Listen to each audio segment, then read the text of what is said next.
when you say Jerusalem, when you see the word Jerusalem, people think Israel. You know, There's no choice. They have a big poster of Jerusalem in Tehran. Do you know that? They have the holy of the Temple Mount. Of course, they have the Dome Rock over it right now, but there's a picture in Tehran of Really? Jerusalem. I haven't been there. No, I saw it in the newspaper. Oh, because I didn't. Okay. הודו לזכר קודשו והודו לזכר קודשו הודו לזכר. This is When the Land Sings. I'm Gedaliah Gurfein, and sitting with me is Yehudah Katz. Yehudah, Hi. what are we gonna banter today? We don't. Kick the soccer ball into the field and make the thing happen. What is it? We're talking about Jerusalem. Well, today. that'll kick it. That's it. We're talking about Jerusalem.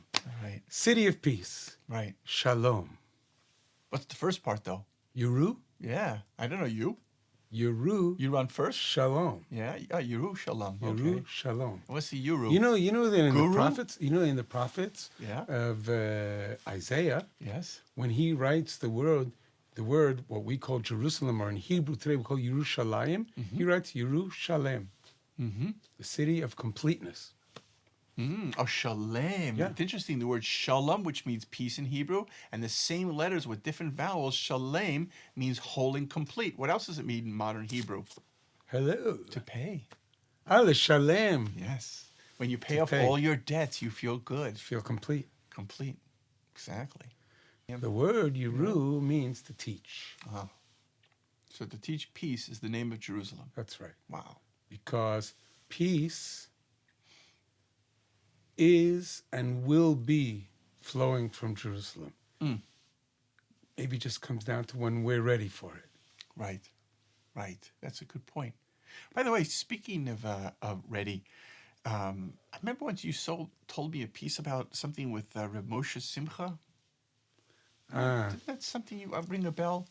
Right. That Rav Moshe Simcha was talking about peace or completeness in terms of what brings me to completeness.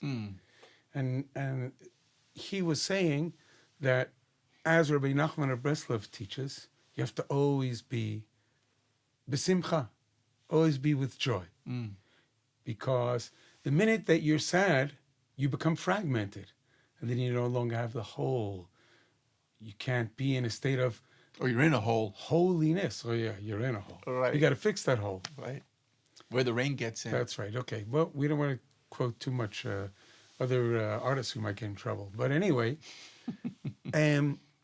so Yeshayahu, Isaiah says, you have to teach. V'yoru derachav, and he's talking about Jerusalem. Teach God's ways. The whole world is flowing to Jerusalem. Everybody's flowing to Jerusalem. You can stand in the middle of the old city of Jerusalem on any given day, and it's amazing. As somebody, I really appreciate accents. I love accents. So I stand there and I hear, wow, I can hear 20 languages, and not without any exaggeration, in an hour of groups coming by. Everybody's flowing to Jerusalem. As it says in the prophet Isaiah, everybody's flowing to Jerusalem. And what is Jerusalem supposed to do? Jerusalem's you. Jerusalem's I. V'yoru derachah. We got to teach his ways. That's our gig. And you got a song for that? There's so many songs for that. Yeah, sure. There's one very famous song that all of the Jewish people sing when they take out the Torah scroll in the services. Ki mitzion teitzei Torah. Because from Zion comes forth the Torah. What's Zion? Jerusalem. Right. Right. How do we know? The end of that verse says, Udevar Adonai Mirushalayim. And the word of God comes from Jerusalem. Right. It's all coming from Jerusalem. It's all being given out. And all we need to do is say, okay, Right. Amen. Amen. We have to make our voice heard. Kol Simcha. Right. So one of the most beautiful things in Jewish life cycle is when people get married. When people get married and everybody comes together for one reason, for the sake of the bride and the groom, want to make them happy. There's no other reason. Doesn't matter what the chicken tastes like. Doesn't matter how big the hall is, how small the hall is, what do the tables look like. My fat Those are, Jewish wedding. well, those are all, I don't know that one, but they're all very, very beautifying parts. But we're all coming for one reason. We're all coming to bring joy to the bride and groom. Nice. So you want to bring some joy to a bride and groom somewhere out there in the world with a song? Yeah. This song, I want to sing this song that I had the honor to write with my 12-year-old daughter. Wow. Last month, 3 years ago. right? 3 years ago. We were sitting on our porch overlooking the Judean desert. It's unbelievable to sit out every day and just get that great, great strength of holiness from coming off of the Judean desert. And we're sitting there, and I said to her, listen, Aliza's getting married. We need to write a song. And she said, okay, Abba, just play that one note that you like to play a lot. And sure enough, this melody came flying down. Wow. Kol Simcha. Wow. And you'll do it for us now? Right now. Okay. Thank you.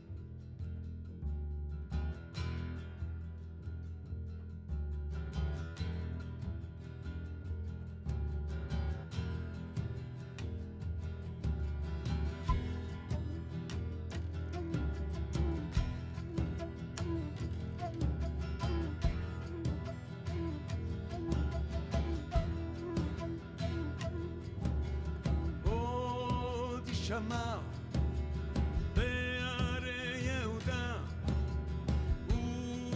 ובחוצות ירושלים עוד תשמע בערי יהודה ובחוצות ירושלים כל ששון וכל שמחה כל שמחה כל חתן וכל כלה כל כלה הללה הללה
ירושלים.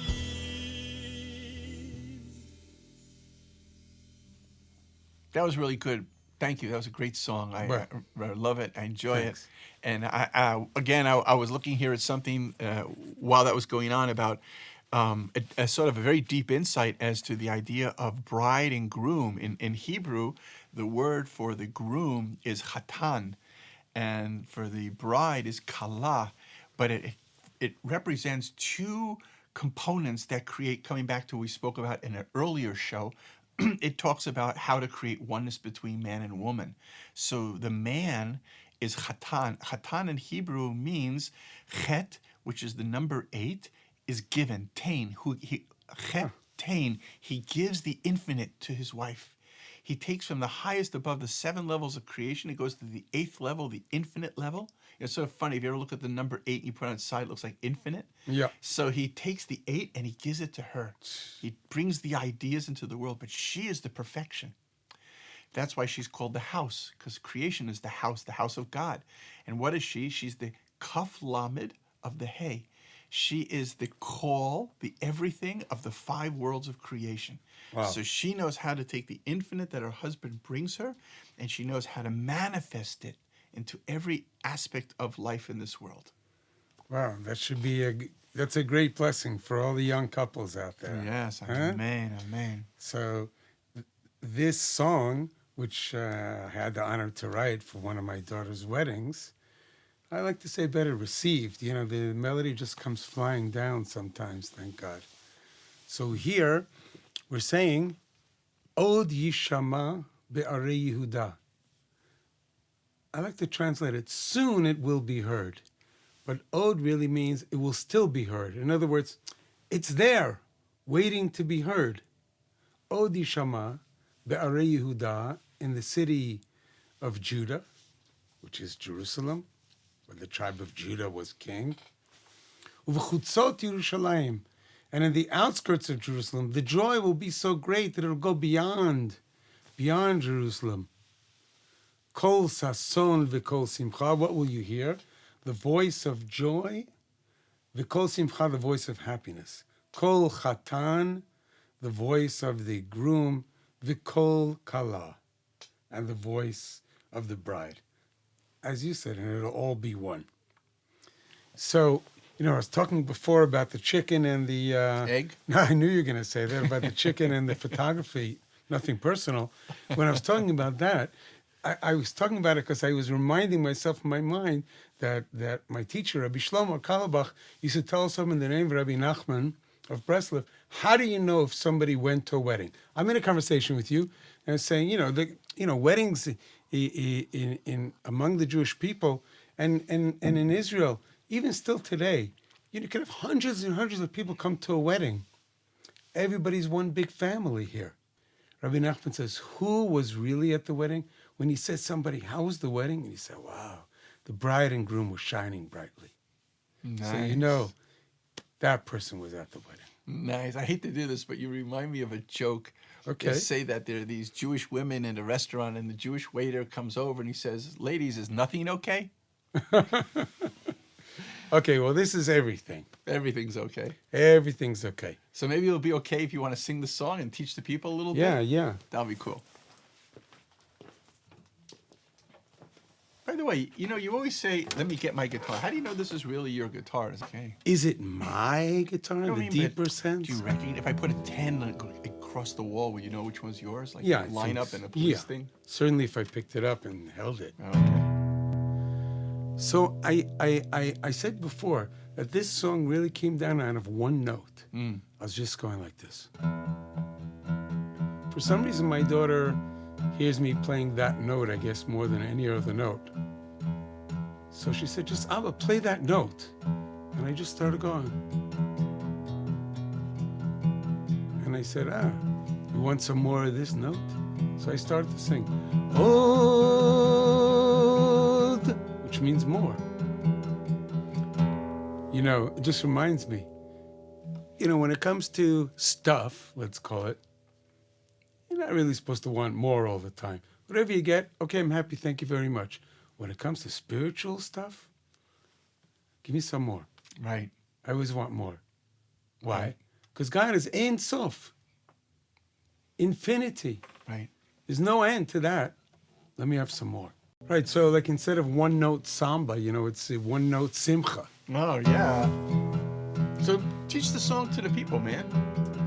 I want to teach everybody to cry out. And just cry out. First, let the one note take you someplace. עוד יישמע בערי יהודה ובחוצות ירושלים.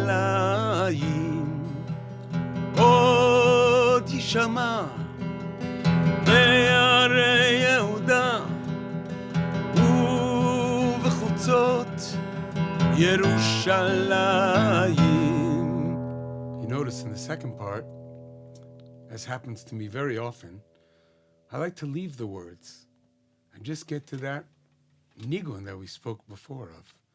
So even though I'll eventually come back to Kol Sason Kol Simcha, Kol Simcha, Kol Chatan Kol Kala, Kol Kala. I prefer to be la la la la la la la la la la la la la la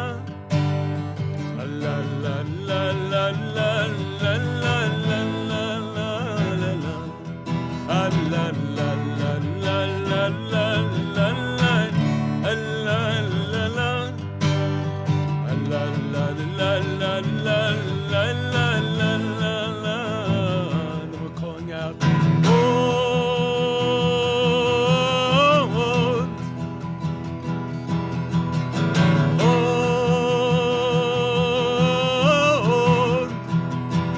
Yerushalayim. Sweet. Call to Jerusalem.